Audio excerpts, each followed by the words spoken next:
Chapitre 12. Les funérailles d'un chef maori.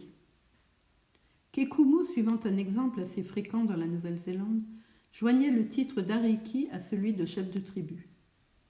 Il était revêtu de la dignité de prêtre et comme tel, il pouvait étendre sur les personnes ou sur les objets la superstitieuse protection du tabou. Le tabou, commun au peuple de race polynésienne, a pour effet immédiat d'interdire toute relation ou tout usage avec l'objet ou la personne tabouée. Selon la religion maori, quiconque porterait une main sacrilège sur ce qui est déclaré tabou serait puni de mort par le dieu irrité. D'ailleurs, au cas où la divinité tarderait à venger sa propre injure, les prêtres ne manqueraient pas d'accélérer sa vengeance. Le tabou est appliqué par les chefs dans un but politique, à moins qu'il ne résulte d'une situation ordinaire de la vie privée. Un indigène est taboué pendant quelques jours, en maintes circonstances, lorsqu'il s'est coupé les cheveux, lorsqu'il vient de subir l'opération du tatouage, lorsqu'il construit une pirogue, lorsqu'il bâtit une maison, quand il est atteint d'une maladie mortelle, quand il est mort. Une imprévoyante consommation menace-t-elle de dépeupler les rivières de leurs poissons, de ruiner dans leur primeur les plantations de patates douces? Ces objets sont frappés d'un tabou protecteur et économique. Un chef veut-il éloigner les importuns de sa maison? Il la taboue. Monopoliser à son profit les relations avec un navire étranger? Il le taboue encore. Mettre en quarantaine un trafiquant européen dont il est mécontent? Il le taboue toujours.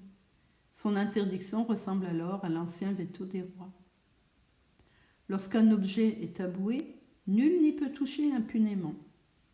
Quand un indigène est soumis à cette interdiction, certains aliments lui sont défendus pendant un temps déterminé. Est-il relevé de cette diète sévère? S'il est riche, ses esclaves l'assistent et lui introduisent dans le gosier les mets qu'il ne doit pas toucher de ses mains. S'il est pauvre, il est réduit à ramasser ses aliments avec sa bouche et le tabou en fait un animal. En somme, et pour conclure, cette singulière coutume dirige et modifie les moindres actions des Néo-Zélandais. C'est l'incessante intervention de la divinité dans la vie sociale. Il a force de loi, et l'on peut dire que tout le code indigène, code indiscutable et indiscuté, se résume dans la fréquente application du tabou. Quant aux prisonniers enfermés dans le Wareatua, c'était un tabou arbitraire qui venait de les soustraire aux fureurs de la tribu. Quelques-uns des indigènes, les amis et les partisans de Kekumu, s'étaient arrêtés subitement à la voix de leur chef et avaient protégé les captifs. Glenarvan ne se faisait cependant pas illusion sur le sort qui lui était réservé. Sa mort pouvait seule payer le meurtre d'un chef. Or, la mort chez les peuples sauvages n'est jamais que la fin d'un long supplice. Glenarvan s'attendait donc à expier cruellement la légitime indignation qui avait armé son bras, mais il espérait que la colère de Kekumu ne frapperait que lui. Quelle nuit ses compagnons et lui passèrent. Qui pourrait peindre leurs angoisses et mesurer leurs souffrances? Le pauvre Robert, le brave Paganel n'avait pas reparu, mais comment douter de leur sort? N'étaient-ils pas les premières victimes sacrifiées à la vengeance des indigènes? Tout espoir avait disparu, même du cœur de McNabbs, qui ne désespérait pas aisément. John Mangles se sentait devenir fou devant le morne désespoir de Mary Grant séparée de son frère.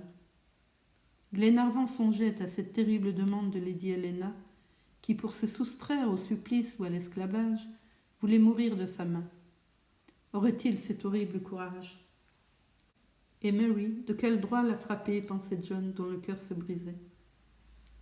Quant à une évasion, elle était évidemment impossible. 10 guerriers armés jusqu'aux dents veillaient à la porte du Wareatua. Le matin du 13 février arriva.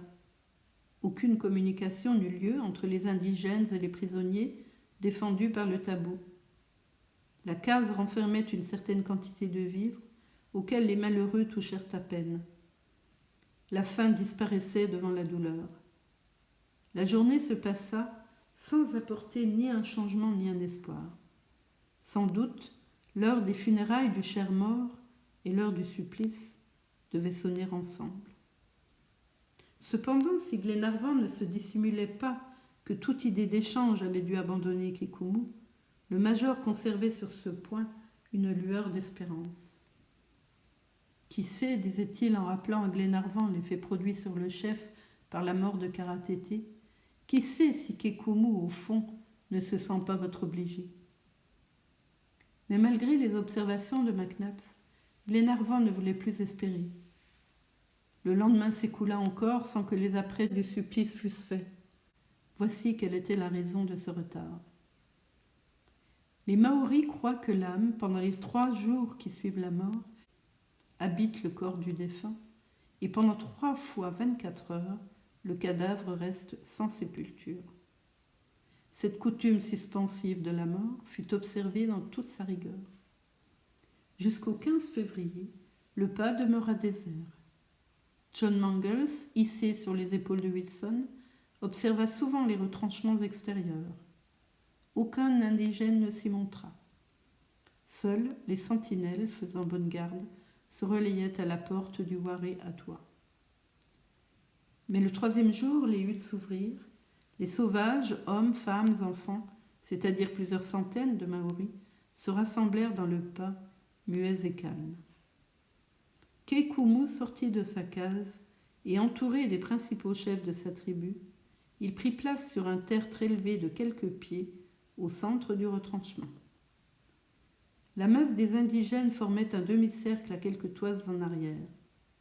Toute l'assemblée gardait un absolu silence. Sur un signe de Kekumu, un guerrier se dirigea vers le Waré Atoua. « Souviens-toi, dit Lady Helena à son mari. » Glenarvan serra sa femme contre son cœur. En ce moment, Mary Grant s'approcha de John Mangles. « Lord et Lady Glenarvan, dit-elle, penseront que si une femme peut mourir de la main de son mari pour fuir une honteuse existence, une fiancée peut mourir aussi de la main de son fiancé pour y échapper à son tour. John, je puis vous le dire, dans cet instant suprême, ne suis-je pas depuis longtemps votre fiancé dans le secret de votre cœur?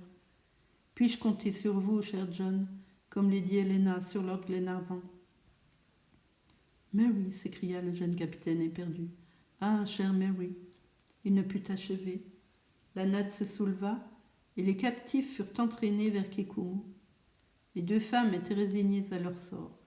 Les hommes dissimulaient leurs angoisses sous un calme qui témoignait d'une énergie surhumaine. Ils arrivèrent devant le chef zélandais. Celui-ci ne fit pas attendre son jugement. « Tu as tué Kara-Tété, dit-il à Glenarvan. « Je l'ai tué, répondit le lord. Demain, tu mourras au soleil levant. »« Seul ?» demanda Glenarvan, dont le cœur battait avec violence. « Ah, si la vie de notre Tohonga n'était pas plus précieuse que la vôtre !» s'écria Kekumu, dont les yeux exprimaient un regret féroce. En ce moment, une agitation se produisit parmi les indigènes. Glenarvan jeta un regard rapide autour de lui. Bientôt, la foule s'ouvrit et un guerrier parut, ruisselant de sueur, brisé de fatigue. Kekumu, dès qu'il l'aperçut, lui dit en anglais, avec l'évidente intention d'être compris des captifs. « Tu viens du camp des Pakeka ?»« Oui, répondit le Maori. »« Tu as vu le prisonnier, notre Tohonga. Je l'ai vu. Il est vivant ? » ?»« Il est mort. Les Anglais l'ont fusillé. » C'en était fait de Glenarvan et de ses compagnons. « Tous !» s'écria Kekumu. « Vous mourrez demain au lever du jour. » Ainsi donc, un châtiment commun frappait indistinctement ces infortunés. Lady Helena et Mary Grant levèrent vers le ciel un regard de sublime remerciement. Les captifs ne furent pas reconduits au Waré Atoua. Ils devaient assister pendant cette journée aux funérailles du chef et aux sanglantes cérémonies qui les accompagnent. Une troupe d'indigènes les conduisit à quelques pas au pied d'un énorme coudis. Là, leurs gardiens demeurèrent auprès d'eux sans les perdre de vue. Le reste de la tribu maori, absorbé dans sa douleur officielle, semblait les avoir oubliés. Les 3 jours réglementaires s'étaient écoulés depuis la mort de Kara-Tété. L'âme du défunt avait donc définitivement abandonné sa dépouille mortelle. La cérémonie commença. Le corps fut apporté sur un petit tertre au milieu du retranchement. Il était revêtu d'un somptueux costume et enveloppé d'une magnifique natte de phormium.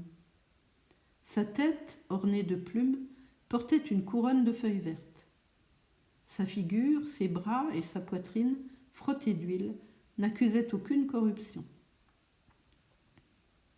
Les parents et les amis arrivèrent au pied du tertre, et tout d'un coup, comme si quelque chef d'orchestre eût battu la mesure d'un chant funèbre, un immense concert de pleurs, de gémissements, de sanglots s'éleva dans les airs. On pleurait le défunt sur un rythme plaintif et lourdement cadencé. Ses proches se frappaient la tête, ses parentes se déchiraient le visage avec leurs ongles et se montraient plus prodigues de sang que de larmes.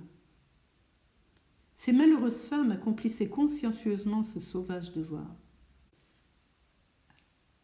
Mais ce n'était pas assez de ces démonstrations pour apaiser l'âme du défunt, dont le courroux aurait frappé sans doute les survivants de sa tribu, et ces guerriers, ne pouvant le rappeler à la vie, voulurent qu'il n'eût point à regretter dans l'autre monde le bien-être de l'existence terrestre.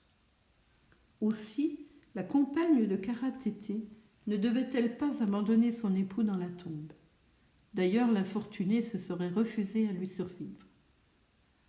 C'était la coutume, d'accord avec le devoir, et les exemples de pareils sacrifices ne manquent pas à l'histoire zélandaise. Cette femme parut. Elle était jeune encore. Ses cheveux en désordre flottaient sur ses épaules. Ses sanglots et ses cris s'élevaient vers le ciel.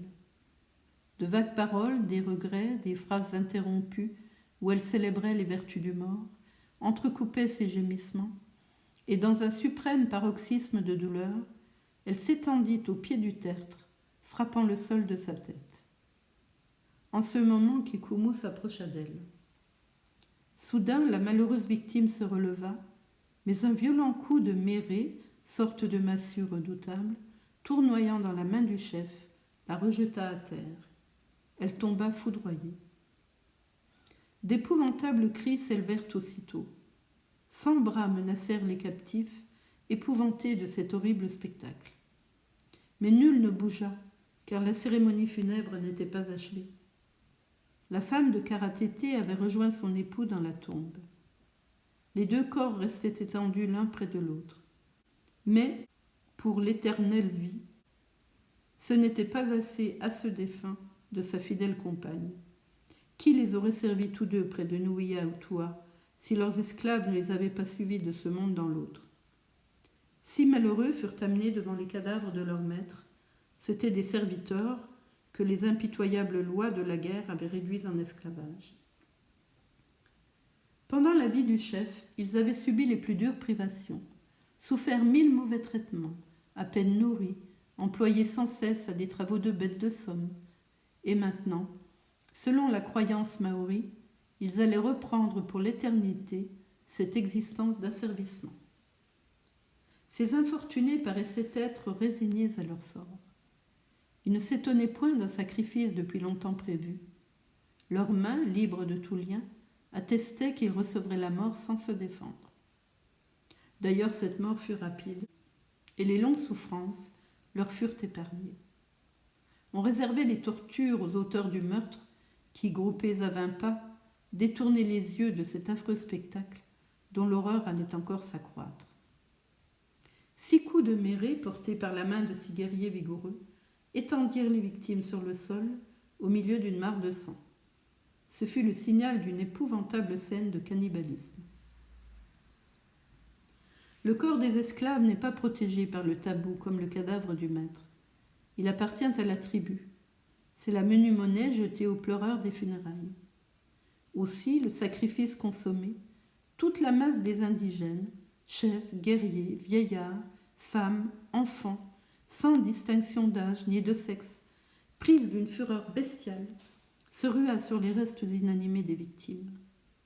En moins de temps qu'une plume rapide ne pourrait le retracer, les corps, encore fumants, furent déchirés, divisés, dépecés, mis non pas en morceaux mais en miettes. Les 200 Maoris présents au sacrifice, Chacun eut sa part de cette chair humaine. On luttait, on se battait, on se disputait le moindre lambeau. Les gouttes d'un sang chaud éclaboussaient ces monstrueux convives, et toute cette horde répugnante grouillait sous une pluie rouge. C'était le délire et la furie de tigres acharnés sur leur proie. On eût dit un cirque où les belluaires dévoraient les bêtes fauves. Puis 20 feux s'allumèrent sur divers points du pas. L'odeur de la viande brûlée infectait l'atmosphère, et sans le tumulte épouvantable de ce festin, sans les cris qui s'échappaient encore de ces gosiers gorgés de chair, les captifs auraient entendu les os des victimes craquer sous la dent des cannibales. Glenarvan et ses compagnons, haletants, essayaient de dérober aux yeux des 2 pauvres femmes cette abominable scène. Ils comprenaient alors quel supplice les attendait le lendemain, au lever du soleil, et sans doute de quelle cruelle torture une pareille mort serait précédée. Ils étaient muets d'horreur. Puis les danses funèbres commencèrent. Des liqueurs fortes, extraites du Piper excelsum, véritable esprit de piment, activèrent l'ivresse des sauvages. Ils n'avaient plus rien d'humain. Peut-être même, oubliant le tabou du chef, allaient-ils se porter aux derniers excès sur les prisonniers qu'épouvantait leur délire. Mais Kekumu avait gardé sa raison au milieu de l'ivresse générale. Il accorda 1 heure à cette orgie de sang pour qu'elle pût atteindre toute son intensité, puis s'éteindre, et le dernier acte des funérailles se joua avec le cérémonial accoutumé. Les cadavres de Kara-Tété et de sa femme furent relevés, les membres ployés et ramassés contre le ventre, suivant la coutume zélandaise. Il s'agissait alors de les inhumer, non pas d'une façon définitive, mais jusqu'au moment où la terre, ayant dévoré les chairs, ne renfermerait plus que des ossements. L'emplacement de l'Oudupa, c'est-à-dire de la tombe, avait été choisi en dehors du retranchement, à 2000 environ, au sommet d'une petite montagne nommée Monganamu, située sur la rive droite du lac. C'est là que les corps devaient être transportés. 2 espèces de palanquins très primitifs, ou pour être franc 2 civières, furent apportés au pied du tertre. Les cadavres, repliés sur eux-mêmes, plutôt assis que couchés, et maintenus dans leurs vêtements par un cercle de lianes, y furent placés. 4 guerriers les enlevèrent sur leurs épaules, et toute la tribu, reprenant son hymne funèbre, les suivit processionnellement jusqu'au lieu de l'inhumation.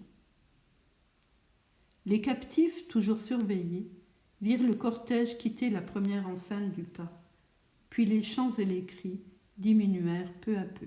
Pendant une demi-heure environ, ce funèbre convoi resta hors de leur vue dans les profondeurs de la vallée. Puis ils le réaperçurent qui serpentait sur les sentiers de la montagne.